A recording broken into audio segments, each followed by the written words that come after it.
Doctor साहब, how to save Pakistan? सियासतदान भी एक्सपोज हो गए, जजेस भी एक्सपोज हो गए, जनरल्स भी एक्सपोज हो गए, इकोनॉमी डिफॉल्ट के करीब है। आपके पास क्या सोल्यूशन है? आप जरा हमें बताएं। मेरे पास कोई रेडीमेड सोल्यूशन तो नहीं है। आई थिंक ये क्लेम करना ही ज्यादती होगी किसी के पास भी।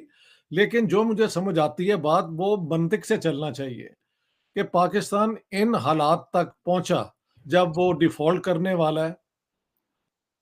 तो आइडियोलॉजी ने हमें कुछ भी डिलीवर नहीं किया। आप जितना मर्जी एजुकेशन में इस्लाम ले आए, पता नहीं कहाँ कहाँ आप ये चीजें ले आए, नेट रिजल्ट तो पाकिस्तान का सत्यानाश होता जा रहा है और हो चुका है। एक तो इस किस्म की पॉलिसी को ख़त्म करना पड़ेगा। दूसरा है कि आइडियोलॉजिकल स्टेट के अलावा हम एक फिक्सेटेड है एंटी इंडियनिज्म के अंदर। विश्व भर में इस पे स्टडी होनी चाहिए, इस पे हर यूनिवर्सिटी में इसको पढ़ाया जाना चाहिए, हर बड़ी यूनिवर्सिटी में, कि इतना उत्पात मचाया 70 साल पहले पाकिस्तानियों ने, इतना देश के दो टुकड़े कर दिए, उस समय करोड़ों लोगों को बेदघर कर दिया, अपने घरों से निकाल दिया, लूट मार, चोरी चकारी, बलात्कार, क्या नहीं किया। इतने लोगों की ज़िंदगी, जिनका स्टेबल करियर था, स्टेबल सब कुछ, घर पानी गल्ला सब कुछ था, सब रोड पे आ गए। उसको करके आखिर इस देश ने हासिल क्या कर लिया? भिखारी तो वैसे ही, चलो बांग्लादेश के समझ में आता है, बांग्लादेश इनसे आज़ाद हुआ तो आज ज़्यादा तरक्की कर रहा है, उसका समझ में आता है। अगर ये ज़्यादा तरक्की कर रहा होता तो उनकी बात मानी हुई थी कि ठीक है, हम लोग सब खुद का बोलते कि हाँ भाई पाकिस्तान बहुत महान है। अब ये आखिर ये अलग होकर भी बर्बादी हो गई, तो उन्होंने आखिर अचीव क्या कर लिया? बड़ा सवाल ये है। वो बिल्कुल प्रिडिक्ट नहीं किया जा सकता है। लेकिन अब आप देखिए कि जो ये आईएसआई, दाइश जिसको कहते हैं, आईएसआई जिसके जवाहिरी अब चीफ थे, वो लोग, उन लोगों ने भी अपना कुछ तेज काम शुरू कर दिया था कुछ साल पहले। उसामा बिन लादेन की डेथ के बाद कुछ देर तक वो चुप थे, लेकिन अब वो दोबारा आगे तेजी से कुछ बढ़ने की कोशिश कर रहे थे। तो इसलिए अफगानिस्तान में क्या होता है, क्योंकि अफगानिस्तान को 20 साल अमेरिका के वहां रहने के बाद अमेरिका ने छोड़ दिया, भुला दिया, क्योंकि अमेरिका ने ये कैलकुलेशन की कि पाकिस्तान और अफगानिस्तान का जो रीजन है, इससे हम अब आगे अलग जाना चाहते हैं, क्योंकि सियासी तौर पे हम इंतहाई नाकाम लोग हैं। मुझे लोग आज तक पूछते रहे हैं या ये सवाल करते रहे हैं कि जी क्या पाकिस्तान एक फेल्ड स्टेट है? तो मैं इन हालात में एक डिफेंसिव आर्गुमेंट देता रहा हूं कि नहीं, पाकिस्तान एक फेल्ड स्टेट तो नहीं है, इसलिए कि वहां पे दफ्तर खुलते हैं, लोग काम पे जाते हैं, उनको तनख्वाहें मिलती हैं, आमदोरफ्त का सिलसिला चलता है, बाजार में लोग जाके खरीदो फरोख्त करते हैं, तो मुआशरा और ये सारा निज़ाम तो चल ही रहा है। लेकिन ये मैंने माना कि पाकिस्तान एक फेल्ड डेमोक्रेसी है। आपका ताल्लुक कश्मीर से भी है, तो बिल्कुल हम किसी दिन कश्मीर पे भी बात करेंगे आपसे। लेकिन आज सर, अगर हम बात करें कि जो अफगानिस्तान में अलकायदा के चीफ को कहा जा रहा है अमेरिका की तरफ से, क्योंकि आप अमेरिका में हैं इस वक्त, और वहां से यही कहा जा रहा है कि जी ड्रोन अटैक के जरिए उसे मारा गया। आपके ख्याल से ये सब चीजें जो अलकायदा चला रहा था एक तरह की, ये कंट्रोल होंगी? या क्योंकि अमेरिका तो वहां से चला गया, जैसे आप जानते हैं कि 20 साल 21 साल रहकर कुछ भी वो नहीं कर पाए और वहां से चले गए। लेकिन अब दोबारा से इस तरह के अटैक्स अगर किए जा रहे हैं, तो आपके ख्याल से फिर दोबारा से अमेरिका क्या वहां जाना चाहता है अफगानिस्तान में, या सिर्फ इसी किस्म के थोड़े छोटे मोटे अटैक्स करके काबू करने की कोशिश करेंगे? देखिए, इस वक्त पूरी जो इंटरनेशनल सिचुएशन है बहुत फ्लूइड है, और इसकी दो वजह हैं। एक वजह ये है कि टेक्नोलॉजी के कारण जो जॉब्स डिसअपेयर हो रही हैं पूरी दुनिया में, और इसलिए सोशल प्रेशर्स हो रहे हैं, पॉलिटिकल प्रेशर्स पैदा हो रहे हैं, और जिसके हम मैनिफेस्टेशंस देख रहे हैं, जैसे श्रीलंका में या पाकिस्तान में, जो इस समय डेट ट्रैप है श्रीलंका में, या पाकिस्तान में जो पेमेंट्स वापस करनी है पाकिस्तान को, आईएमएफ और अन्य मुल्कों को, तो ये इसके मैनिफेस्टेशंस हैं। इसलिए किस तरीके से ये प्रॉब्लम्स दुनिया के अलग अलग जगहों में उभरती हैं, या कुछ लोग कह रहे हैं कि क्योंकि इस वक्त पाकिस्तान को लोन्स की बहुत ज़बरदस्त ज़रूरत है और पाकिस्तानी रुपी जो है वो बहुत तेज़ी से गिर रहा है, तो इसलिए हो सकता है हम क्या कह सकते हैं कि हो सकता है कि पाकिस्तान ने भी मदद की हो अमेरिका की। तो फ्लूइड है, कुछ कह नहीं सकते।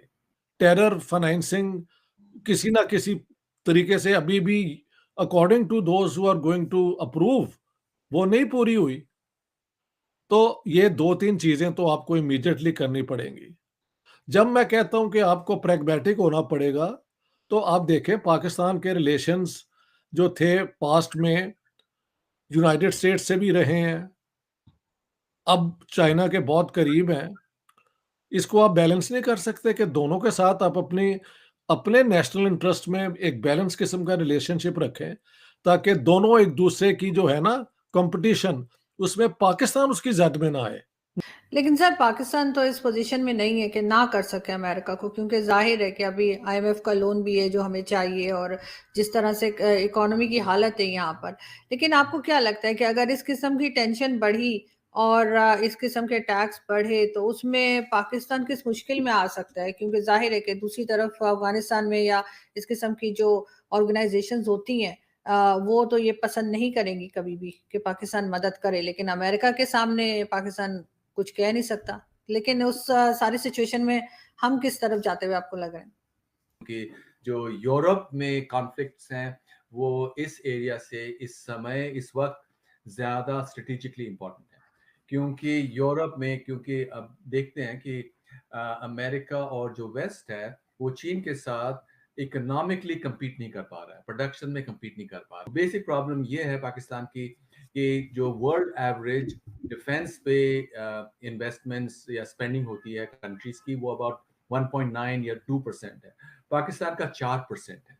हमने क्या किया है कि हम आइडियोलॉजी फिक्सेटेड एक मुल्क है, मुझे तो यूं नजर आता है। चौथी बात यह है कि पाकिस्तान के जो मुखालिफ भी लोग बोलते हैं, वो कहते हैं कि इसके पास एक god given, according to major Arya, एक जियो स्ट्रेटेजिक पोजीशन है।